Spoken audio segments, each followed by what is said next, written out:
Hi everyone, my name is Sagwadi Wakarabutla and welcome to another episode of Legal Podcast SA. Today I am sitting with a man that I once saw on YouTube. I'm so glad that today I have gotten to find him to come to my channel, and I'm very sure that we are all going to learn something from him. Guys, without wasting any more time, let me allow him to introduce himself to us. Good day, sir. Hi, how are you? I'm okay, yourself. Fine, thank you. Guys, my name is Nello Shungwane. Studied LLB from University of South Africa. Okay. All right. Okay. That was a huge jump. Let's go back, ne? Yeah. Where did you grow up? Where are you from? Okay, I'm from a village called Muyeshe village. That's in That's Limpopo. under Guyana, And Limpopo. I don't know that place. First time I'm hearing that place. Is it? Is it that one of those places where they say it's Kamalamlel, it's between Venda and Kiani, or is it? No, it's just under Guyana. It's just under Kiani. Yeah. So you grew up there. It's a village, right? Grew Yes. up there, did your primary or high school there. Correct. And then you ended up at the University of South Africa. Yes. And you did your LLB there. Yes. Okay, that's nice. We are starting right where we are supposed to be. Okay, after completing and graduating at UNISA, what happened? Did you now go and look for articles? Well, I've completed my LLB in 2020. And what happened is I approached this other lady on Twitter. It was Tebogo Munyai. Okay. And she's owning a law firm called Munyai and Makaman Munyai INC. Okay. So I've approached her for articles. And fortunately, the lady was kind enough to say, you can come and do articles with me. So she called me to come to Venda, and I traveled at night, and I think I slept somewhere in Polokwane in the garage for me to catch a taxi to travel to a workplace in the morning. Yes. So I was from Johannesburg traveling to To Venda. Venda to go and see her. Correct. Okay. So the girl was, let me say the lady, because that was the first person that gave an opportunity to work. And I think she created the gentleman I am today. Yeah, so she offered me the opportunity to do articles, and that was without an interview. So when I traveled to Venda, it was just for me to meet and greet. And I traveled back to Guyana before I came back to Protead Land in Gauteng. Okay, so did you end up doing your articles with her? Yes, I did my articles with her for about 4 to 5 months, I think. And at the time when I was doing articles with her, I've already enrolled for PLT with EduPark Center. In Polokwane? Correct, yes. Okay. So did you do your articles and finish them off there and gain admission? Not at all. I didn't finish my articles, but I did my PLT, and I didn't finish my. I'm not an admitted attorney, first and foremost. Why didn't you? What was the obstacle? It was due to financial constraints. So the reason why I couldn't further to do my articles, it was due to issues of finances. I may not wish to disclose how much I was earning from the first lady, because I think that's a little bit very personal and confidential as well. All right. So I did my articles. I noticed that I'm struggling a lot financially. And what I had to do, I had to switch on the articles. And I left without a job when I left my articles, because the pressure was just too much, and was not winning in terms of finances. So it was too hard for me to stay in PLK Polokwane. Yeah, for you to stay there and go to office and all, you need money for rent, money for food, money to go there, money to go to court sometimes. Yes, correct. And remember at that time, I was also doing my practical legal training. So I had to attend late classes. And the classes were starting somewhere around 6, and I could finish at 11 or 12 o'clock or 10 o'clock. But there was never a day where I've left the classes around 9. So it was from 6, 10, 11, So it sometimes was 12. it was a bit too much with the financial constraints also. So after you finish your PLT and obtained it, what was your plan to say, okay, now I don't have a job, I'm not saving articles? What is it that you decided to do in order to empower yourself? Yeah. So, at the time when I completed my PLT and noticed that I'm no longer working. So I've decided to speak to one of my friends that I've stayed with for, many years. And the guy was like, it could be nice if perhaps you offer legal advice. But that I was doing it on pro bono basis from the first place. So you know what I did? I just created a Facebook page and I named it Nelo Legal Consulting Services. That Okay. was prior to me registering an entity. So I've registered that and I've been offering legal advice on pro bono basis. Pro bono basis means I was doing it free. So for me to exercise my legal knowledge, because I didn't want to be a person who says I've studied law, but they don't have the basis of law. So I've opened that and I've created a page, and a lot of people shared the post when I said I'm offering legal advices on pro bono basis. I think 100 and something people shared the post, and that's where a lot of people started approaching me for a legal advice. For free legal Yeah, for advice free at legal that advice time. at that time, and I think I did my free legal advice for something like 7 months. Hawa, we thank God for you, because it means you have helped a lot of people. 7 months Yes. is a long time ago. You gave the last person that I was speaking to did say that law, the legal career is a passion. So that shows me that you actually did it out of passion. Correct. All right then. So I also found you because your page was shared. So now you said you completed, you now open this page, and then when did you decide, okay, this is working out, I can register it and start making money from it? Yeah. So I've decided this in 2021. I'm just not sure of the month. So I've registered the company with CIPC, and I said this is working out for me. So after registering an entity, then I started charging people For legal for advice. legal advice. Okay. In the firm where you do your legal consultancy, which areas of the law do you advise on? Okay, so I'm doing civil law and criminal law, labor law, and also immigration law as well, which is a scarcity in SA. I think a lot of entities, or rather law firms, they are not offering such services. So I'm also doing like immigration law. I'm shook, because even I'm thinking, immigration, what? The only time I think of immigrants, I just think of when they're extraditing somebody who's done something wrong somewhere. So you advise on that. Yeah, it's not really being extra, the issue of extradition. Immigration speaks about um, welcoming expatriates, which are foreign national, to SA. Okay. So what happened is this: if a person wants to go to do business in SA, say for instance a Zimbabwean national, Yes. there are requirements in terms of DHA, which is Department of Home Affairs, that one needs to adhere to. So the documentation of that is quite massive to prepare. So that's when we get like clients to say, the clients would be say, prepare this for me, because you have to draft recommendation letter to DTI, Department of Trade and Industry. Oh, so you do give legal advice and also draft documentations if needed. Yeah. So if a person complies in terms of DHA, you have the necessary requirements. I cannot.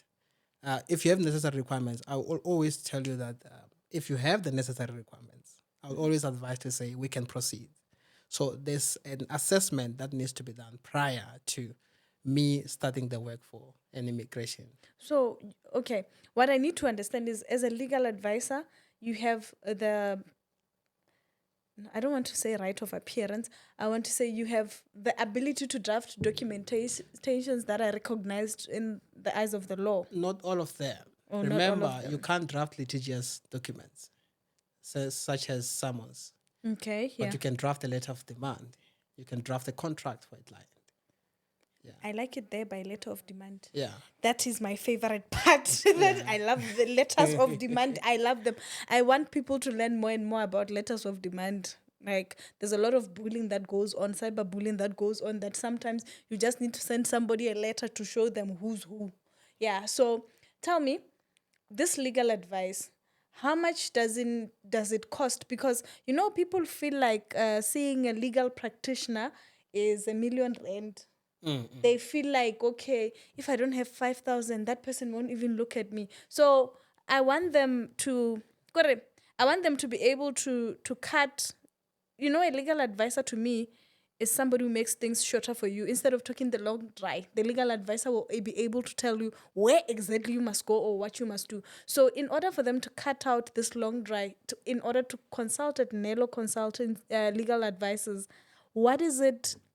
What does it amount to? How much is it to say ordinary Sagwadi is coming to say I have a conflict with somebody? How much do I start with? Yeah. So first and foremost, before as I answer the question directly, I would like to inform the audience, if whoever is going to watch this YouTube video, that it's very critical for a person to seek an advice from a legal advice. mind. Yes. Yeah. So if you need a legal advice, approach a legal mind rather than approaching a YouTube or whatever the platforms. Yeah. So, okay. So going straight to the point, to the answer, to the question, it cost 700 rands for me to Imagine. consult with a person. Imagine. So, but I've learned in my experience that there are people who seek legal advice after when they've messed up the situation. So say, for instance, you want to enter into a marriage. They enter into a marriage prior to obtaining a legal advice. And that's quite risky. Very dangerous. So it's very essential for one, before they conclude something such as agreements, to firstly seek a legal advice, which costs a little bit of 700 rand. So, guys, as you heard, to obtain legal advice, not a letter of demand, that one would be having its own price if there's such things, but just to go and talk to somebody who's got an honest degree in law, a legal mind, 700. You get all the answers, you cut out the middleman, you get direct answers from a legal mind. As he said, it is not safe to take advice on YouTube or online or on Facebook. Go and speak to an accredited legal practitioner. Okay, so you said that it's very dangerous for people to enter into marriages, for example, for the fun of it without consulting, right? I always touch on this case that I always want different views on it. I want to hear what people are saying. I just want to run it past you, even though I had not said anything about it. It's about a man who was married, who had a side chick, and then the wife wanted to divorce him, and she went on, claimed whatever that was given to the side chick. Okay. Right? I think it's the only case of its kind in South Africa. It's called Bopape versus Moloto.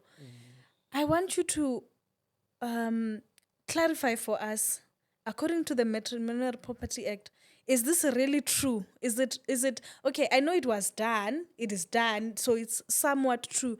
Is it really doable for a wife to say, let's say, I don't want a divorce, but I want that money that left my estate, my joint estate. Can I go claim it back from the other person who's dating my husband? Can I go and say, okay, this house, I have evidence that it was built with our money. I want that money back. Can I do that in community of property? Yeah, it's very doable, depending on the circumstances as well.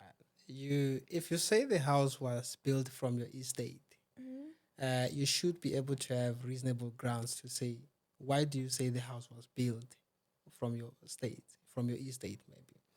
Say for instance, if you and your husband has a joint account, you saw 50,000 going out from your account, and that was transferred to a side chick. And the side chick used such money to build the house, which is a 2-room, say for instance. I'm not saying 50,000 can build 2-room. Yeah. And she proceed to build a 2-room. Then it means that money or whatever that the guy did build, it was part of the estate. And remember, if she didn't give consent, then it means she can have a valid claim. So I think in terms of the fairness of it, the husband could possibly forfeit some of the amount of the estate if they are divorcing, Yes. and she takes a little bit more because already that one is already wasted 50,000 rands. I think that was going to be fair. Okay. Yeah.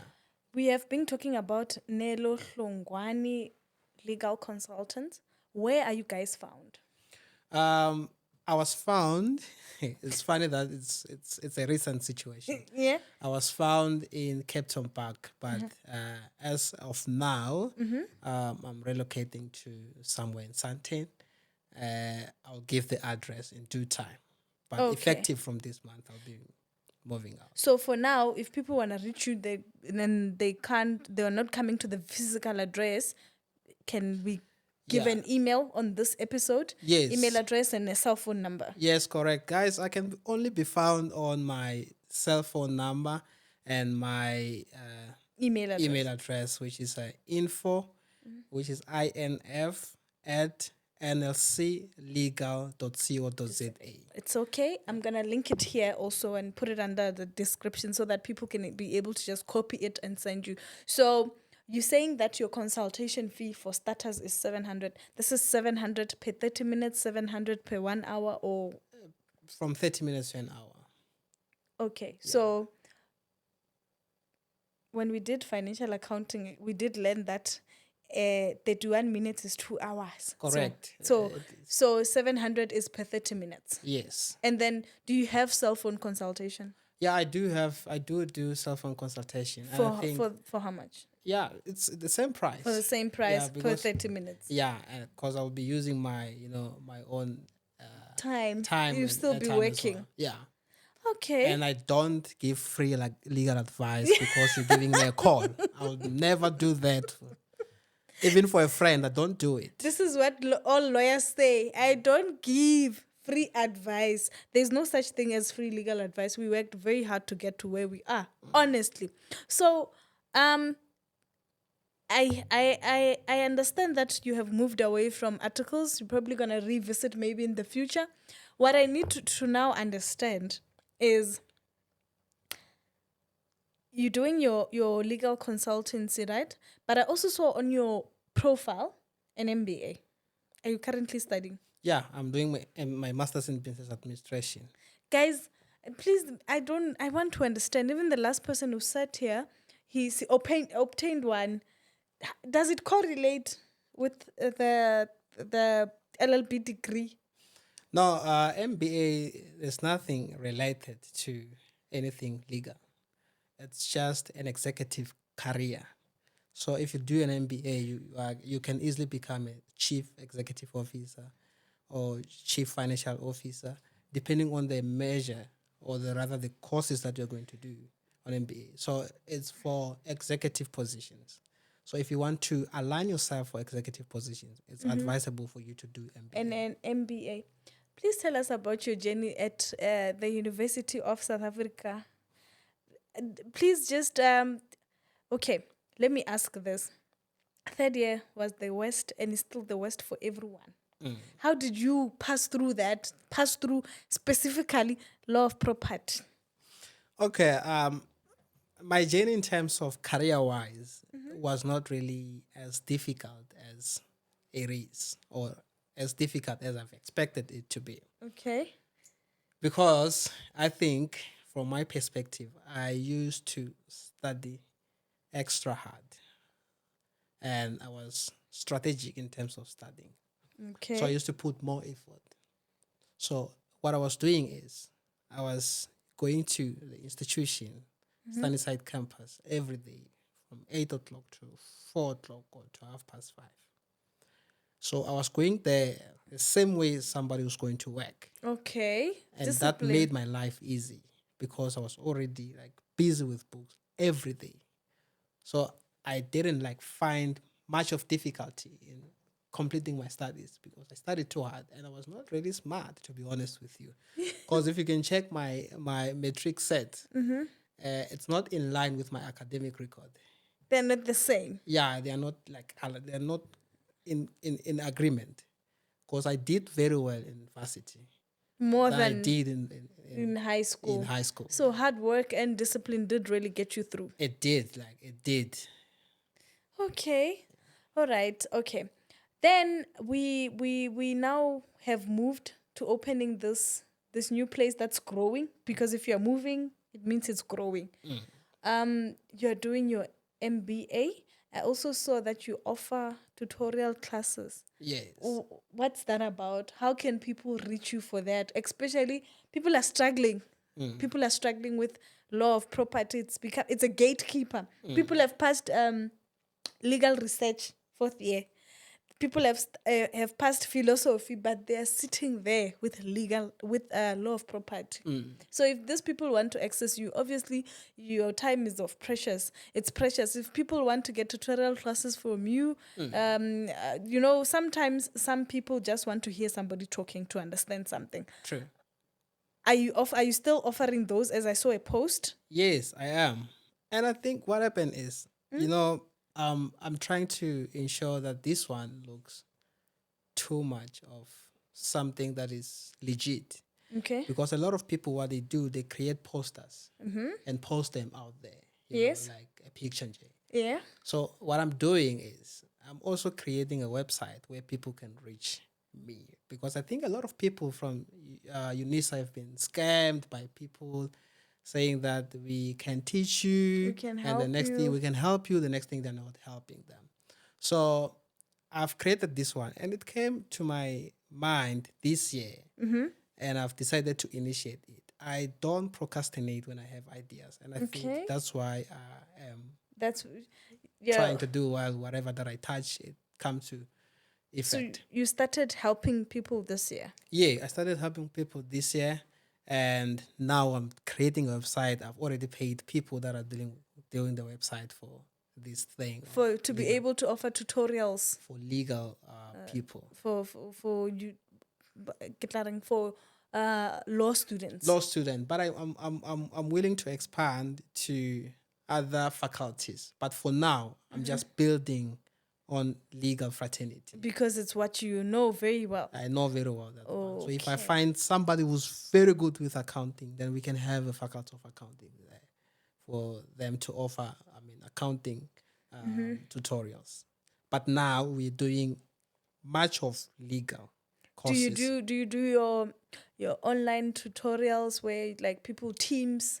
You have a meeting to say, okay, at this time we'll be sitting with Mr. Hlungwani on the phone. He will be doing company law or stuff like that. Yeah, so I've got online tutorials. My tutorials are very simple, and they are very reasonable in nature in terms of pricing. There are people that I'm teaching on Teams. Like today in the morning, I was doing a course. Okay. I was offering CPR, which is criminal procedure. All right. Yeah, that was from 9 to 10:30. So I do that like on Teams. So I sent you a Teams invite. But if you're willing to meet me on physical basis, it's also doable. We can. So for that, looking at the structure that this is law students, this is students. To be like, what are you charging? Yeah, I'm very reasonable. I'm charging an amount of 1,200 per module the entire semester. Oh, okay, Yeah. that's very reasonable. Very reasonable. So if I'm charging 1,200 per module the entire semester, so if you're doing 5 modules, then it means 5. It's gonna 6K. be 6K. Yeah, 6,000 rands per semester. So that's very, very, very, very, wow. I think this is good news for those people who are really, really struggling, because the most difficult module that I know that people are crying about is law of property. First years, they cry about financial accounting for law students. Yeah. Do you also do that? It was also my struggle as well, but I've conquered it. That's good to know. Yeah. That's good to know. It means you can teach other people. Correct. Yes, You I can. Oh, okay. So I'm so happy to know that you are able to offer all legal advice for 700. You're able to offer tutorials 1,200 for the whole semester. I think that's amazing. That's a great job.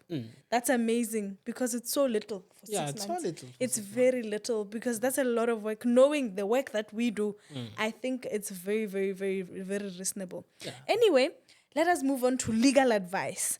I've had people for maintenance issues, right? So these people are the type of people who must come and ask you, who must approach you and ask you, this is what's going on, what must I do?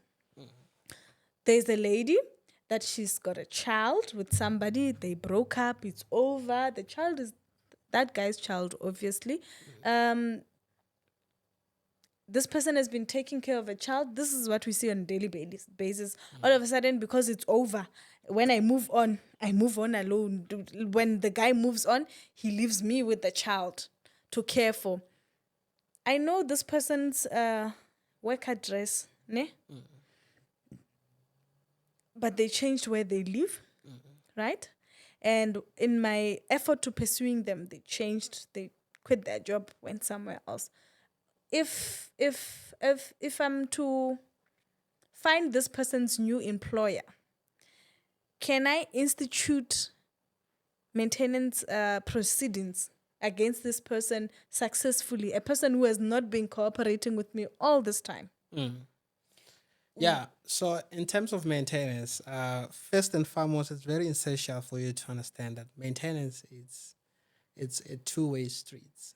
So it's the responsibility of a woman and a man to maintain the child. Yes. Remember, it's not only the responsibility of a man to maintain the child, but that on its own depends on the issue of affordability.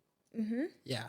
So now, in terms of the situation that you have given me, a man just left the job, relocated, got a new address. Remember, the court works on the information that you give them. If they know the address of the man, they can be able to garnish him for the maintenance amount which you desire for them to pay. But remember, in terms of maintenance, it's not the issue of you saying, I need 10,000 from that guy. You need to list all the expenses of the child. So you can't say you need 10,000 to buy Pampers. Just like that. Yeah, you can't say that's very unreasonable.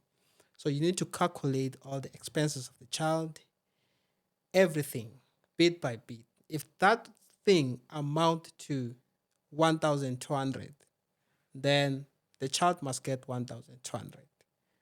But it's a different story if the guy is earning 1,200. Then he can't afford to pay 1,200 on a monthly basis because he also has his expenses to take care of. Wait, isn't it that the Children's Bill of Rights, is it Bill of Rights?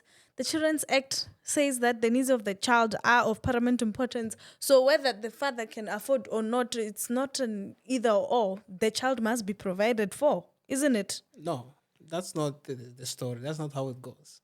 In as much as the needs of the child are of paramount important, well, we also need to be, the court seeks the issue of fairness, guys. Fairness. If you want to charge someone an amount of 1,200 rands and they are earning 1,200 rands, now tell me, how do they travel to work? Because they still need to use the same money they're earning to travel to work. So if that person, after buying groceries, traveling to work, he remains with 200 rands, then the child will be given 200 rands. Yo, that's so unfair. Yo, that's not nice. That is not nice at all. That is not. So now I understand when people say, no, you can take me there, I'll give you 100 rand. This is, as long as they can prove expenditure. Yeah. If you have got debts of 1,200 and you're earning 1,200, you remain with nothing, then you don't have anything. At least if you have got a side business where you're making 500, then they can say, okay, but you're generating 500. Can we have it for a child? Then that's when you can claim. So if this person is over indebted, like not an insolvent person. Okay, an insolvent. The child gets nothing. Yeah, the child gets nothing. Yeah.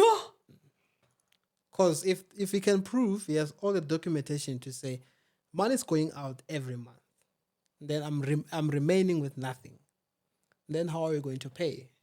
And you can't be crucified for not affording to pay maintenance. It's like if you're not working, you're not working. You can't be forced to say you must make a plan if you're not working. The same way you as a lady, if you're not working, you can't be forced to say you need to maintain the child. And the man cannot be forced to say maintain the child. So, but it was, sorry. Clearly, the maintenance of a child, the financial maintenance of a child, lies solely on the ability for the parents to afford. Correct. And if they don't afford, what will they say to me? They'll say, "What? I must go for social grant." Yeah, that will be the only source of income. Yo, how? That is very, very, very. That's unsettling. I did not know. It's even scary. I did not know if the father does not have money, but he's got money for Fabian, for buying clothes and what my kids must suffer. I did not know that. Now there's the issue of there's no way in which if they can see that it's spending money on clothing, then it means that's very unreasonable. But if it's debts that it can prove as it's part of the expenses on monthly basis, say for instance, it's paying an insurance of 5,000 rand every month. It's got a car that costs 16K and it's just earning 21,000. If it can prove that that 21,000 goes to the car only, the court will not say sell the car. They won't say reduce your lifestyle. They won't do that. It's not their responsibility. I mean, that's none of your business. It's none of their business at all. So this is why guys sometimes would say take me to court, because they know they have all these things they can prove. That all right. Moving on to the issue of child maintenance also in this angle of custody. Now, me and my baby daddy have separated, and we have got a parental order that he must see the child. Right? Mina, I'm jigging because now I'm the way I am and I want to show him. I'm not allowing him to see the kid. What is that person's resolve? Yeah, first, it's in the best interest of the child as well to see their parents, in respective or regardless of whether you guys like it or not.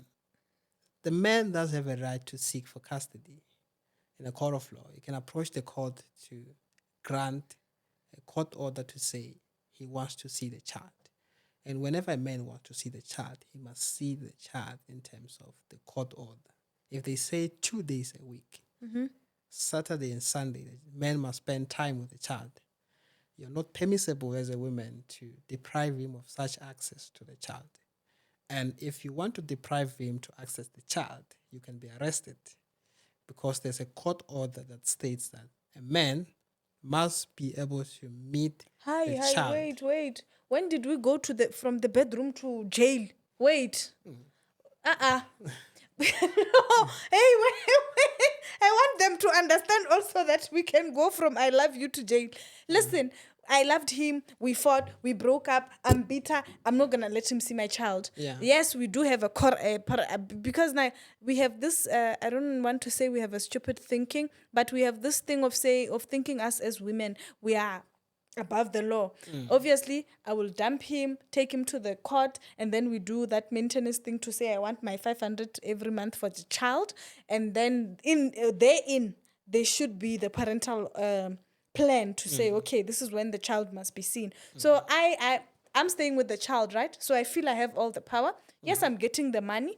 When I refuse to uphold that parental order, I'm going to jail for my own child. Yeah, it's the very same way as if the man does not comply with the issue of maintenance.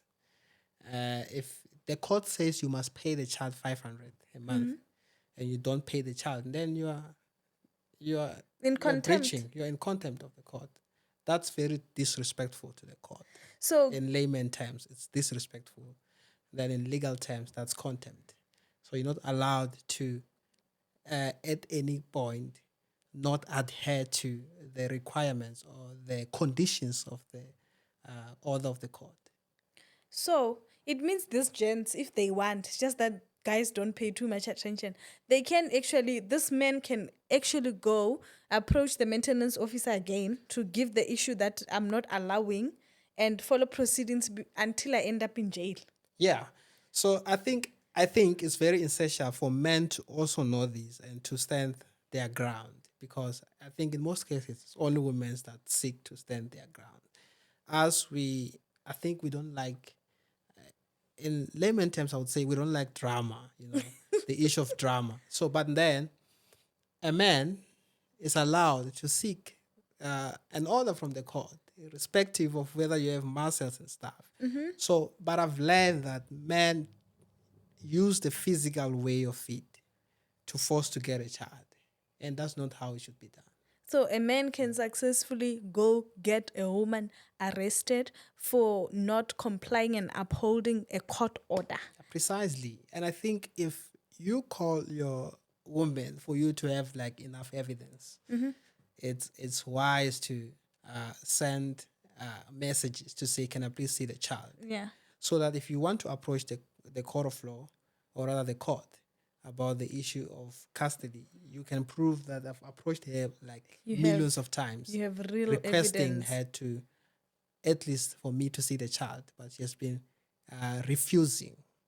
So calls alone may not be evidence enough, because at times you won't be able to prove it nicely unless you have recordings. Yeah. In as much as recordings as well are not valid unless you have agreed with the person you're recording that I'm recording you now. So it's better the messages. It's better to WhatsApp. To correspond via messages or emails. If you guys hate each other that much, you can use emails to say, can I please see the child? Yeah. And she will come back, you know, women always respond emotionally. She will come back foaming and say, you know what, I don't want you to see the child. And you see, now you have like gathered enough evidence for you to be able to approach the court. Okay. On the issue of us going to eat beans for not allowing baby daddy access, what's the minimum sentence you can get for that? Yeah, it can be 6 months or less. Direct imprisonment. Yeah, you can be imprisoned for 6 months. Yeah. I'm not sure about the law now, but you can be imprisoned. That's I'm very certain about it. You can be imprisoned for depriving someone. It's their right. It's their legal rights, which are recognized. I love the fact that even today we are getting free legal advice. Everybody's case is different. They need to approach you for you to deal with it privately and directly according to their situation. So even this man, they can come to you with just a little 700. Instead of buying Hennessy, just come and save your kids' lives. Because sometimes, you know what, we move on to these horrible partners that harm our kids. Whereas wherein a father can actually stand up and go and fetch his children and actually take his children and I visit because I'm the one who does not want to comply. No, that is good news, hey? Correct. That is good news, but I'm very scared by that one of saying we can go to jail. You can be arrested. There's another person that I feel must be in jail. There's this trending topic. I think I told you about it on WhatsApp or on the email, where there's this pastor who is a pedophile, according to me. He's 52.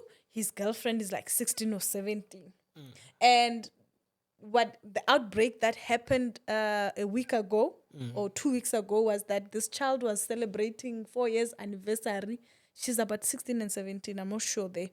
And an anniversary where she had an iPhone 15 with that. In that case, when I looked at it from a student's perspective, I saw two people who must be arrested. I saw 2 cases. I saw, this can be deeper. I did not see, at first I saw misrepresentation, but I was like, no, coercion. Is this person she was coerced? A lot of bad things that I saw there. But I want you to give us me as the cousin, because obviously the mother is benefiting from the groceries and because obviously how does a child get to iPhone? It did not start with iPhone. It started with many other things. A concerned member of the community, a counselor, come to you and say, okay, I'm here to consult. Can you please help us deal with this? Because I see a criminal case when I look at the issue. In that case where this man has been in a relationship with this child, sleeping with this child from the age of 14. What are what's the criminality around this? What are the issues around the case? So, this case may be a little bit deeper. Because look now, what if the child was emancipated? Emancipation means the parents consenting to say this child is old enough to have sex, and the court agrees to say this person can have sex. That's emancipation. But I don't think the child might have or could have been emancipated. So Should that be written down? yeah, emancipation there must be a consent, like specifically By parents. yeah. Okay. And the court must approve the emancipation of the child. So they must give it in writing, the court order to say, no, this child has been emancipated. In as much as she's young, She they can feel do like this. she's fit enough for her to sleep with the man. And I think now I'm giving advice to that guy. But if it was me in that instance, As the father, because there, what I see is like, is she's living with her mom. So Yeah. you, as the father, you're coming now. yeah, I think I would seek a remedy from the court to say, my child has been raped from the age of 14. And I think that on its own, it's a crime. It's life imprisonment. Life imprisonment, because he's been raping that child from the age of 14 years old. But these things, it's quite deep Tricky. and very tricky as well. The parents were aware for the past years that the child was raped, first and foremost. They were aware that she's having sex with a pastor who's 50-something years. 52 years. Yeah, 52 Very years. old. That's very old. They were aware of, maybe they were aware. Maybe they are not aware. I'm not sure of the circumstances surrounding the cases. Yes. But now, if they are aware, then it's something different, because they are exactly happy about maybe the situation. In as much as it's a crime for a man who's above such age to sleep with a child who's 14 years old. That's on its own, it's a rape. It's a criminal case. But you can't sue for that. It's just that a person needs to be arrested and be convicted, because there's difference between arrest and convict. If you're convicted by the police officer, you're arrested by the police officers, but you're convicted by the court. So it's the judge, the magistrate, that must give the verdict. Okay. So because she's underage, does the law then hold parents accountable? Can, like, in this way that I was saying, it looks like a baby daddy, baby mama situation where the mother is raising the child. You as the father coming in concerned, because you don't see the day-to-day of this child. You see this child. Remember, when we see something, it's like having a boyfriend. We act for 2 hours and I go back home. You just see them temporarily. So he's not very aware what this child could have been doing. This father could have found out on social media. Can he institute, can he open a criminal case, because it can't be a civil case, against the mother for parental responsibilities? No, you can't. If he feels like the mom is not good enough to raise the child, then the father must apply for custody to say, can I stay with the child to take care of the child? But you can't open a case against the woman for failing to take care of the child. So nothing can be done to her. Yeah, nothing can be done to her. Remember, what if the circumstances are that maybe the lady was going to see that guy, maybe during the day when she says she's going to school, and she's not going to school, she's just going to sleep with the pastor, and 2 o'clock she comes back with a uniform. No, I mean, the parent does not have control over that. No. You can't control such a person. But then, isn't it that the Children's Act specifies that on the parental duties that we are responsible for our kids, we are responsible to make sure that they're safe, well taken care of, have a roof over their head, they are fed, they have all the basic needs they need. Isn't it that she would have infringed that safety of that child? No, it's if she's aware of the circumstances, then that would mean. So this would mean that the father must prove that she was aware and condoning. If she can, at least, and this is again free legal advice to her if she's going to watch. If he can prove to say, I've seen messages between my wife and the pastor, having an agreement to say he can come and fetch her, then that's a valid evidence at least. You can go to God and say, this one neglected the issue the importance of maybe taking care of the child, because I can see that she's the one who's dishing out the child. But you need to have like solid evidence. Yo, Mina, in my heart, I even posted her. I think 2 people must be arrested, the pedophile and the mother of the daughter, because there's no way.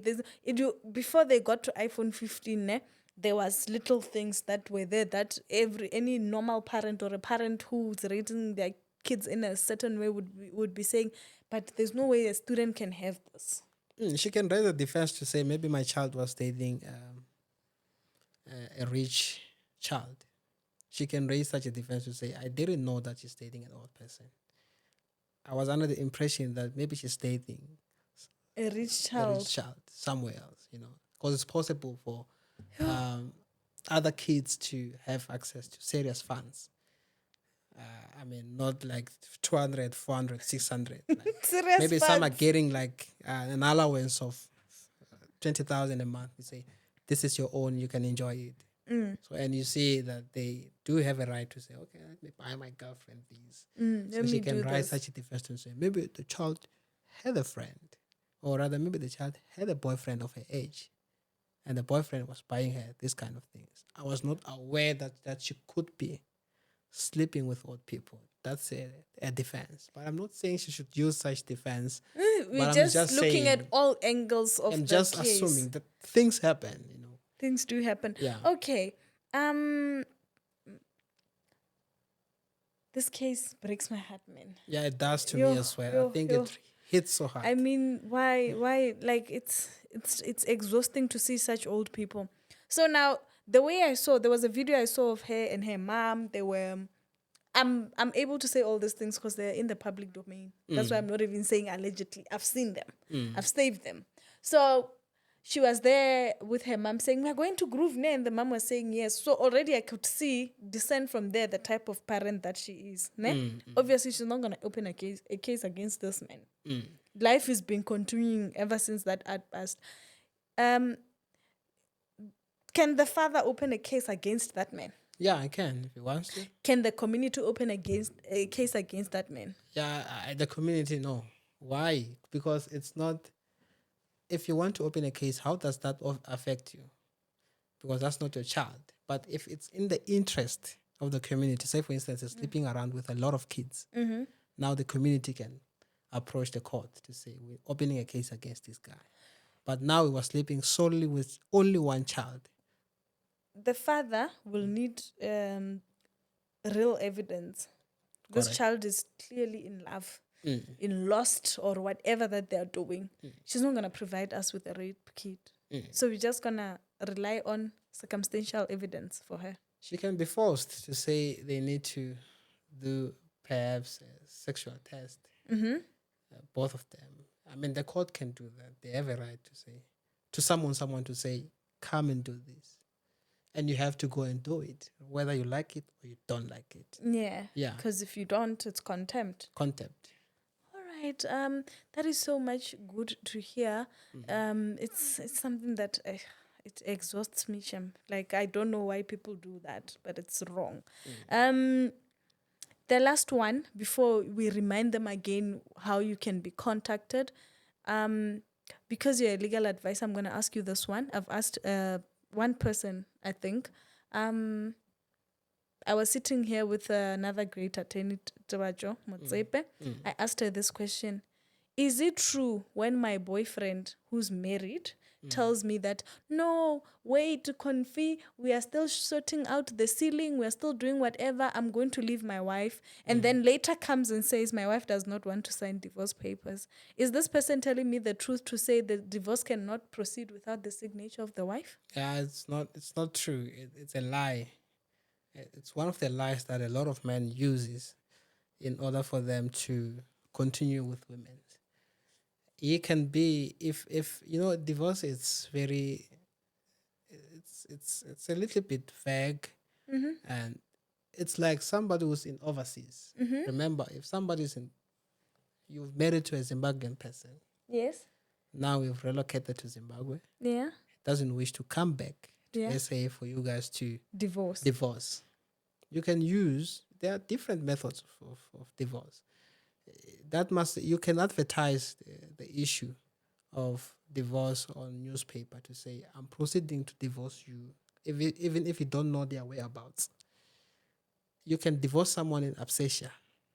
So even if me and my husband were living in the house, he wants to divorce me. Maybe he's telling the truth, but I don't want to sign. He can still divorce me. Yeah.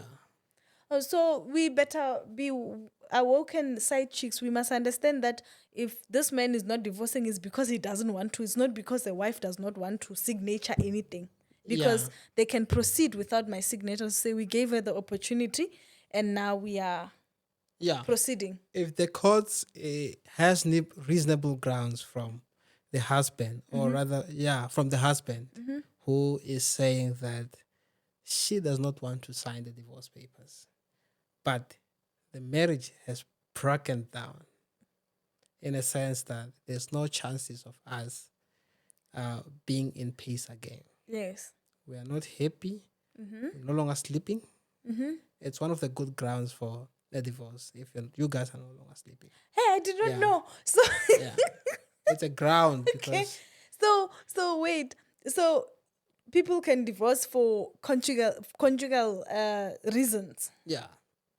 Because what is the significance of you guys being around each other if you're not sleeping? Property. No, you're not married for material. So it's one of the reasons. It's part of it. I'm 46 years. The house is worth 5 million. I can't just go. No, you can't just go, but it's fine. What needs to be done, the estate must be divided for both of you to have the fair life. So I'm so stunned. I'm fascinated by the fact that you can approach a court and say, me and my wife, we are no longer going to be together because we have an irreversible breakdown. And one of the major reasons is conjugal needs. Yeah. I don't believe it. I think if I was a magistrate, I would laugh sometimes. Because some reasons to me it's not weight enough. I feel like maybe we can discuss it, man. We can fix it. Can be fixed, that one. If you don't have interest to each other, you don't have interest to each other, then you divorce. So it's fair for you guys to just go separate ways. There's this other famous one, just before we leave, that even me, I've been with him for so long, even if he's married, if he dies, I can go and contest and claim from his will, from his estate. Is that possible? As a side chick. Because I decided to have side babies. He even built me a house. Can I go claim to prove? Because people say if you can prove that he was taking care of you, they will give you money. Is that true? So that one is also a little bit tricky. Depends on the circumstances. Yeah, if a person is married, married with someone, he's married. And if he's in a joint estate with someone, he's in a joint estate with someone. So what happened is if you're a side chick, this guy has been supporting you and you can prove that I've been supported. This is 6,000 coming into my account every month for this long. Yeah. But that one, it's not regulated. It's if the judge see it a need to say this person was supported millions of times and this guy was her source of income, then she can qualify for something. I think for me, the judge and the magistrate, they look at the fairness of the things, fairness of the cases, So if he was paying her 12,000 every month and she can prove that I've survived for 12 years with this 12,000, with these kids, then she can qualify to say I can claim from his estate.